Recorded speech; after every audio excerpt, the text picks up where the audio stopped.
people, what's going on? Welcome to United View. Welcome to another Flex's View, man. And I like this one. Smash a like on the video, subscribe to the channel if you are new.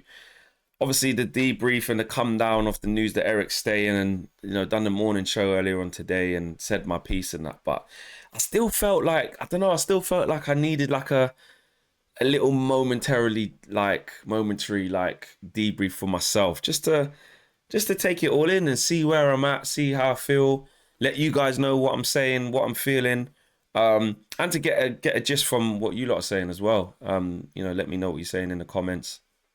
Get involved, man. But like I always say, subscribe to the channel. Yeah, 200k, road to 200k. Want to get to 170 first, which we're nearly there, but we want to get to 200k. So please subscribe. Get that 200k party. You know what I'm saying? But Erik ten Hag, the new deal on the way. We saw from Fabrizio Romano earlier on that, they're aligned and there shouldn't be any problems. They're expected to sign a new deal, Ten Hag's camp and Man United. And just like my thoughts on INEOS, man, because like this is, I'm not going to lie, this is, I feel quite excited. I do, of what's around the corner. And when I say excited, I mean excited to find out. Not excited in terms of like, I 1,000,000% know that, we're going to be back to the top within this amount of time and that amount of time. Not so much that. But I do think it's the right decision, by the way. But more excited of like, finally we've put this to bed. It's a good step from them to actually, it's a significant step for INEOS to say like, rah, like, he's actually our guy. Like, Erik is actually the guy. He's the person that we believe in. He's the person that we want us to take us forward. And not only are we going to like stick with him, like we're going to back him. And like I said, that saying of you either back the manager or sack the manager, they haven't taken the easy route. They could have taken the easy route, in my opinion, and just stick with him for a little bit longer to see what happens.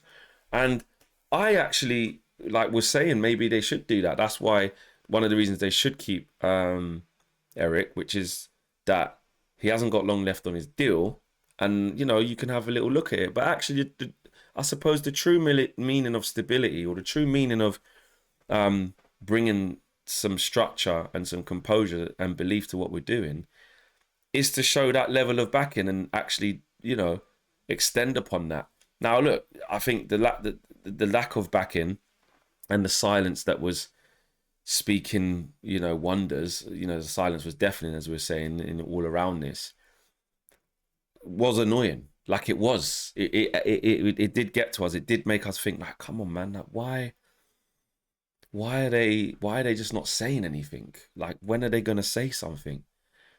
But really, they've done it right. I do think they've done it right. It took maybe a bit longer, but I think eventually to do that and not take the easy route by just saying we'll continue as we are and see how it is in September, October time, then we can sack him. No, it seems like, and we haven't got confirmation on the new deal yet of it being announced or anything, but we expect it.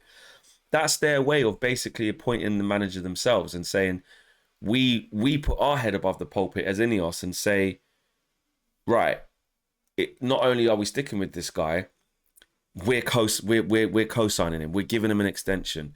And yeah, a lot of it could be to do with how to realign his job role. A lot of it could be to be how they rejig his contract and his demands and his title and his actual role. A lot of that is that. So, by signing a new deal, they can amend his title from manager to head coach, and all of the things that they would have discussed with Erik about how they're feeling about the situation, how he's feeling about the situation, and going forward, what it's going to look like. This gives them the opportunity to say, well, we see you in this vision like this. And Erik to say, I see myself working with you in this vision like this. And my plans for the team are this, and my plans for the team are that. And under what you're saying to me as the new head coach, I'm more than happy to work under this. In fact, actually, it's probably quite refreshing. So that's probably a large part of why there is a new deal. But the other side to why there's a new deal shows that they're saying, this is our guy. And it is. And the more I look at it, it's like a 50-50 thing. Erik has to relinquish the power that he had before of all the reasons why he wanted to come Man United and how he wanted to do it with Murto and Richard Arnold and all that. and he has to sort of fall back and fall under the new guys, and the new guys have to say, we believe that you can be the guy to carry out what we want, and here's a contract extension to prove that, as well as the different stipulations in your contract of how this thing's going to work. So I think they're both got something to lose. They both putting their head above the pulpit and saying, right, let's do this thing joint. They're both, it's like entering into a marriage and like you're both bringing something to the table. So I like that. I do like that. And just in terms of like drawing a line under that now and going, right, you know what? We can build now. We can build. Now, it's I'm very much in this mode though. I'm very much in this mode because my thing ain't blind faith in terms of like, like finally, it's Erik ten Hag and now we're gonna get to the promised land. Now I'm very much pivoting to like, right, over to you guys now. Both of them, Erik ten Hag and INEOS. Like, so Jim and INEOS and like all the decisions that they're making and the people they're bringing in, they need to show us now. The transfer window's got to be right. It's got to be aggressive. It's got to be diligent. It's got to be acute. It's got to be managed in the right way. And we need to see things that maybe we haven't seen before and like what we're seeing. And they have to deliver for Erik ten Hag. We as fans also need to be realistic in what can happen within, this transfer window versus what can't. We have to be realistic about that. And Erik ten Hag, when we're looking at him, his job now, is to get these players back fit, get players out, get some players in of what we can do in this window, and come August the whatever and the Charity Shield, against City again. Actually, is that who we play? Yeah, because they won the league. We won the FA Cup. Yeah, so against City again on that first day, and in pre-season, and obviously more importantly in the Premier League, we need to see now. We need to see progress. We need to see a much better return than last year. Everybody is talking about style of play, and we need to see a system and what we're actually trying to do with the team. We do need to see a bit of that, but the biggest thing we need to see is results. We and a sort of like a continuum, like a base level of performance. We can't have these peaks, like almost like an ECG where it does that up and down, and obviously for large parts of the season it was just down. But I don't want to see us. One week, we do really well against like Liverpool and Arsenal or whoever it may be, or Man City, and then the following week it's Bournemouth away or Bournemouth at home, and we're looking like we don't know how to play football again. So that needs to be fixed as well, along with obviously the transfer. So listen, man, I'm looking forward to it. I'm excited. A lot of people said about the preseason. I was dreading the preseason, thinking, what's it going to be like? Is it going to be weird? Is there a new manager there? Or but now it feels like, once the Euros are done and everything turns back to Man United, that level of like, come on, let's get behind this, and there's new players and the manager's still there, and there's a spirit within the squad. And you look at the young players that we've got and some of the experienced players who are good enough to play for us. There's a basis there, and I just want to see us sort of rip out the things that don't work anymore and people that aren't good enough in the different situation. I want to see us rip that up and be able to build and see something early on. So yeah, that's my thing. I like it. I'm happy. I'm calm now. We've done it all before the transfer window opened. We've done it all before the Euros. Erik's happy. INEOS is happy.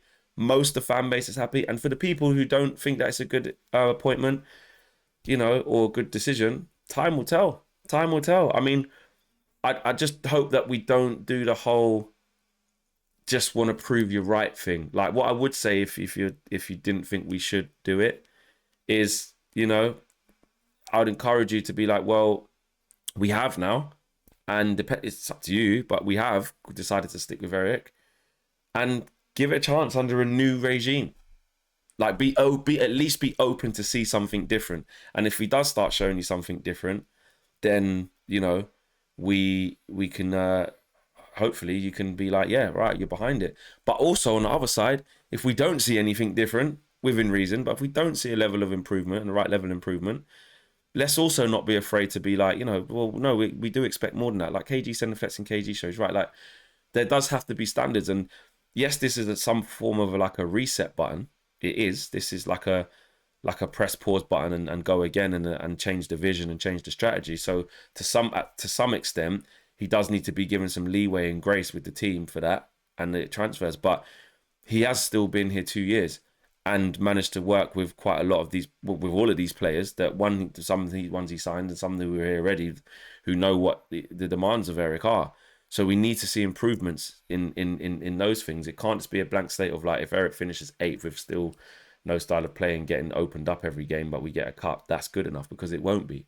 We do need to see a level of improvement across the board. And I'm open to that, and I've still got my eye on that. I'm not just blindly like, it's fine, we can finish 8th, it's a new it's a new thing with INEOS. No, we need to see gradual and steady organic growth. And I think we will.